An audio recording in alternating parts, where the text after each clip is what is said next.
apresentando à Universidade Federal do Oeste da Bahia, ao Centro Multidisciplinar de Luiz Eduardo Magalhães, o artigo Caracterização fitoquímica e avaliação do potencial acrescida e inseticida do óleo essencial de Rimeneai corbaril Alivar corbaril sobre o ácaro rajado e o gorgulho do milho.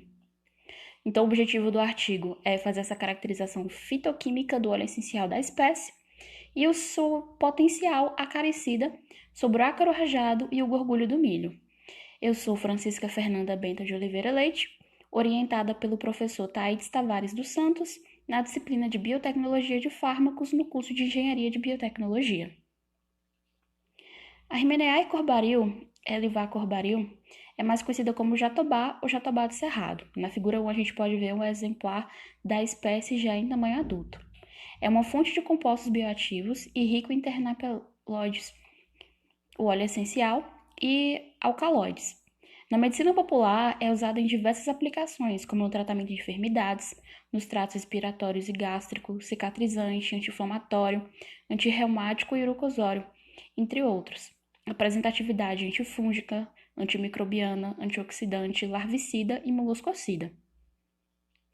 Na figura 2, a gente pode ver o fruto do jatobá, que tem essa coloração amarela, e uma casca mais grossa.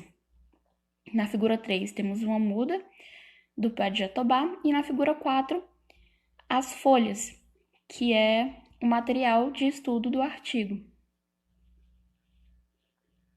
O artigo apresenta para a gente duas espécies de insetos. A primeira é o Tantranicus urticae, que é o ácaro rajado.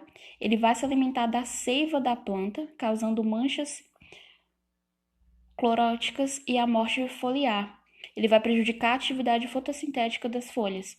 É a segunda espécie de ácaros mais frequentes em lavouras de soja. A figura 5 a gente pode ver a figura desse ácaro.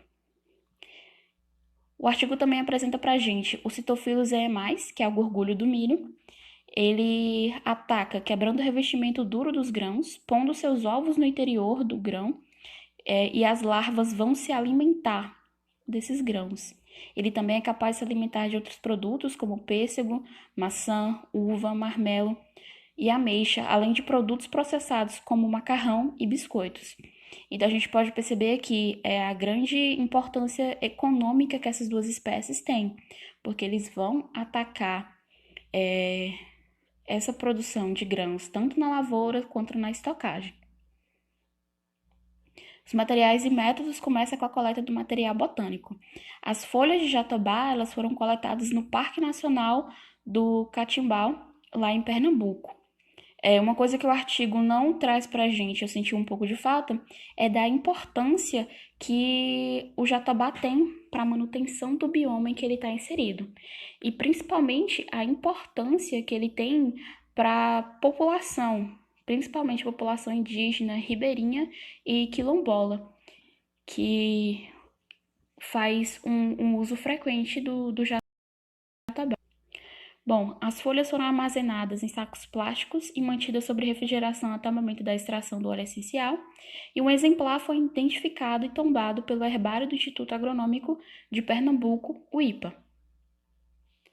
A extração do óleo essencial foi feita a partir de folhas frescas, que foram trituradas e submetidas à hidrodestilação em aparelho do tipo Clevenger por 5 horas, que é o aparelho que a gente vê na figura 8. Foi adicionado sulfato de sódio anidro para a remoção de toda a água do óleo e armazenamento em recipiente âmbar selado a 4 graus Celsius. Então, o sulfato de sódio anidro foi usado aí para poder remover toda a água do óleo. E a gente pode ver a aparência do sulfato na figura 9. Foram feitas análises cromatográficas por cromatografia gasosa acoplada à espectrometria de massa. Essa técnica ela foi usada para fazer análise fitoquímica do óleo. As amostras foram quantificadas com detector de ionização de chamas nas mesmas condições da cromatografia gasosa acoplada à espectrometria de massa, em triplicata para fazer o cálculo do desvio padrão e determinar a proporção dos compostos no óleo. Então, essa etapa tem o objetivo de quantificar a proporção e saber quais são esses compostos que estão ali no óleo essencial. Na figura 10, a gente pode ver um espectrômetro de massa, e na figura 11, um cromatógrafo gasoso. Nos resultados de discussão, foi identificado que o rendimento do óleo essencial é de 0,53%. Ele apresentou uma cor esverdeada e um forte aroma. Foram descritos 36 compostos, dos quais 26 foram identificados, representando 76,03% dos constituintes do óleo. O óxido de carofileno e o beta-carofileno foram os compostos majoritários. A gente pode ver aí na figura 12 a representação 3D do óxido carofileno, que representou 20,63% da constituição total do óleo, e na figura a gente vê uma figura 2D do beta-carofileno, que representou 16,78% da constituição total do óleo. O artigo também traz para a gente uma tabela detalhada com todos os compostos presentes no óleo, todos os 36 compostos. Lembrando que desses 36, apenas 26 foram identificados. O óleo essencial da Armineae, ele se mostrou um ótimo acaricida, foi capaz de reduzir o número de ovos e inibir a ovoposição, alterando a reprodução dos insetos. Os constituintes do óleo atuaram no sistema nervoso central e o organismo do inseto não consegue desenvolver um mecanismo suficiente para agir contra o ataque, que é um bom indicativo. A adição do óleo das folhas do jatobá na dieta dos insetos levou a um desequilíbrio no crescimento e na fisiologia do inseto, porém, ele é menos eficaz do que o brometo de metila, que é capaz de matar o adulto do SZ+, com a CL50 de 0,67 microlitros por ml. Porém, esses inseticidas fumigantes utilizados atualmente, eles são altamente tóxicos para humanos. Então, o que a gente vê aí? A gente vê que o óleo essencial do jatobá, ele vem como alternativa para esses fumigantes que são utilizados nas lavouras, porque eles são altamente tóxicos para os humanos, que é o caso do brometo de metila. A gente vê aí na figura 14 a representação química do brometo de metila e na figura 15 a maneira como ele é aplicado.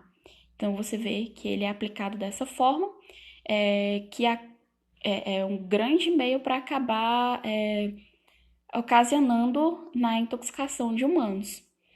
Esse método de aplicação é chamado de fumigação. Bom, como conclusão, o artigo traz que o óleo ele apresenta diversos componentes descritos na literatura com efeito inseticida, como a gente pode observar na tabela, e ele causou alteração e redução da eficiência reprodutiva e da longevidade, afetando o comportamento do ácaro rajado, e os compostos do óleo eles possuem uma ação deletéria sobre a fisiologia nutricional do gorgulho de milho adulto. Então, pode-se observar que ele vai acabar atuando efetivamente nas espécies, tanto do ácaro quanto do inseto, tanto do ácaro rajado quanto do gorgulho de milho. E diante disso, a gente pode se questionar, mas como eu vou desenvolver um produto biotecnológico a partir do óleo essencial do jatobá? Para a gente desenvolver um produto biotecnológico, eu preciso de uma patente. Só que para a patente é necessário que esse produto ele vá atender alguns critérios. Primeiramente, ele tem que ser uma novidade, tem que ser desconhecido perante a sociedade e dos especialistas da área. Ele tem que estar inovando em todos os aspectos científicos. Tem que ter uma aplicação industrial, tendo essa possibilidade de se produzir e se utilizar em caráter industrial. Que tem que ter uma atividade inventiva, que é a criação advinda de uma significativa atividade intelectual, então tem que estar evidente a interferência humana e intelectual sobre a criação do produto. E ele não deve ter nenhum impedimento caracterizado pelas leis nacionais. Então, ele, além de ser uma novidade, ter uma aplicação industrial, uma atividade inventiva, ele tem que estar dentro, não pode ter nenhum impedimento diante das leis brasileiras. E assim a gente pode estar desenvolvendo uma patente, produzindo esse produto biotecnológico, que seria A acaricida, um inseticida com grande potencial para substituir os inseticidas fumigantes utilizados atualmente, que são altamente tóxicos para os humanos. Bom, essas são as referências que eu usei, tanto do artigo, tanto de todas as imagens que eu utilizei no decorrer da minha apresentação, e o artigo que eu consultei para aprender sobre patentes. Bom, é isso. Muito obrigada.